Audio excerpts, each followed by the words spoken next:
जैसे दिनों का वहम क्यों करते हैं महाराज जी? सारे दिन भगवान के हैं तो। जैसे मंगलवार को नहीं नहीं करना। नहीं नहीं, इसमें शास्त्र मर्यादा है। इसमें जो शास्त्र मर्यादा है उसका हमें पालन करना चाहिए।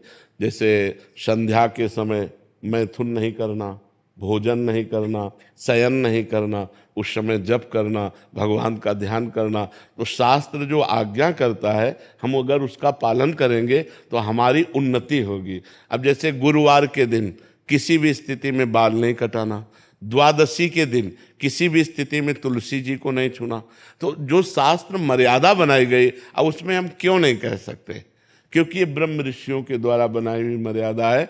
बुधवार को और शुक्रवार को आप बाल कटवा सकते हैं, लेकिन अन्य दिनों में कटवाने से आपके पुण्य क्षय होंगे। ब्रह्म ऋषियों ने जो मर्यादा बना रखी है, अगर हम उससे चलेंगे तो हमें ज्यादा लाभ मिलेगा। अब रोज सुबह लोग बाल आदि, तो हम कहते हैं केवल बृहस्पतिवार को मत करवाओ, और ना मानो तो गुरुवार का दिन परम पवित्र गुरु के लिए है, उस दिन आप क्षौर कर्म न करें, बिल्कुल निषेध है। नहीं, उससे पुण्य नष्ट होते हैं, आयु नष्ट होती है, बुद्धि नष्ट होती है। अब अगर आप नहीं मानोगे तो वैसे ही आपके आचरण होते चले जाएंगे, गिरते चले जाओगे।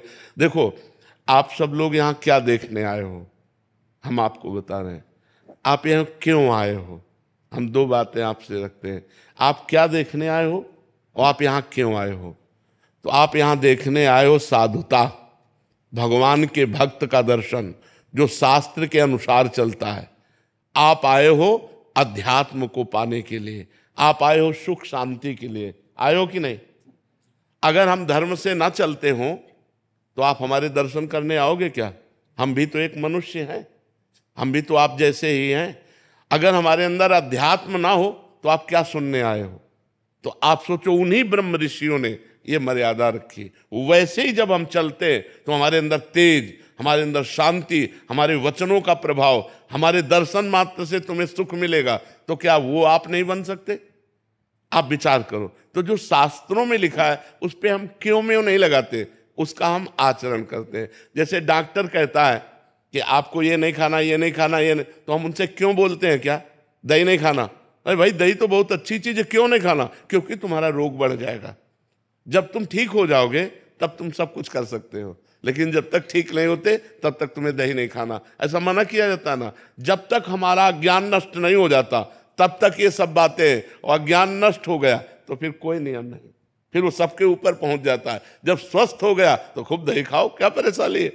जब आप आत्मा स्वरूप में स्थित हो गए, देह भाव खत्म हो गया, तो बार बने या बना रखा रहे, क्या फर्क पड़ता है? तो हम अभी देहाभिमानी हैं, देह भाव से चलते हैं। तो हमें शास्त्र के नियमों का पालन करना। जो आज शास्त्र के नियमों का पालन नहीं करते हैं तो गिरते चले जाते हैं। अब ये शास्त्र आज्ञा करता है, जिस दिन से गर्भ आ जाए उस दिन से माता पिता को ब्रह्मचर्य रहना चाहिए। क्यों? क्योंकि वही वीर शक्ति फिर उसके ऊपर जाएगी तो उसके दिमाग पे, उसके अंगों पे वो कुप्रभाव पैदा करेगी, वो उसकी हानि पैदा करेगी और उसमें गलत संस्कार पड़ जाएंगे। कौन मानता है? शास्त्र जो आज्ञा करता है अगर उसके अनुसार चलो तो आज सब सुखी हो जाएं। पर शास्त्र की आज्ञा का कहाँ पालन हो रहा है? बोले प्रातः काल उठना चाहिए, ब्रह्म मुहूर्त में उठ करके गुरुजनों माता पिता के चरण छूने चाहिए। कौन मान रहा है? प्रातः काल उठ के रघुनाथा, मात पिता गुरु नावै माथा, मातृदेवो भव पितृदेवो भव अतिथि देवो भव। कहाँ गया? पहले लिखा होता था घरों में बड़े अक्षरों में अतिथि देवो भव, अब लिखा होता कुत्ते से सावधान, नहीं लिखा होता। तो हमारे जो शास्त्र कहते हैं उस पे हम क्यों लगाने का अधिकार नहीं करते? हम उनका पालन करते हैं। क्यों लगाने का मतलब है संशय करना, और पालन करने का मतलब श्रद्धा करना। और श्रद्धावान लभते ज्ञानम, श्रद्धावान ही ज्ञान को प्राप्त होता है, श्रद्धावान ही आनंद को प्राप्त होता है, श्रद्धावान ही परम शांति को प्राप्त होता है। इसलिए हमें लगता है शास्त्रों की आज्ञा का पालन किया जाए, ना कि उसमें क्यों रखा जाए।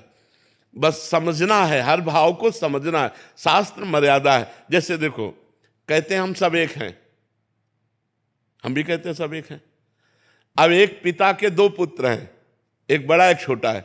अब छोटा वाला बड़े के पैर छूता है, छूता है ना।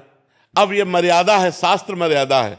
तो देखो कितना अच्छा लगता है अगर छोटा वाला अकड़ के कर दे कि जिस बाप से तुम पैदा उसी बाप से हम पैदा हैं, क्या कमी जो हम तुम्हारे पैर छुए।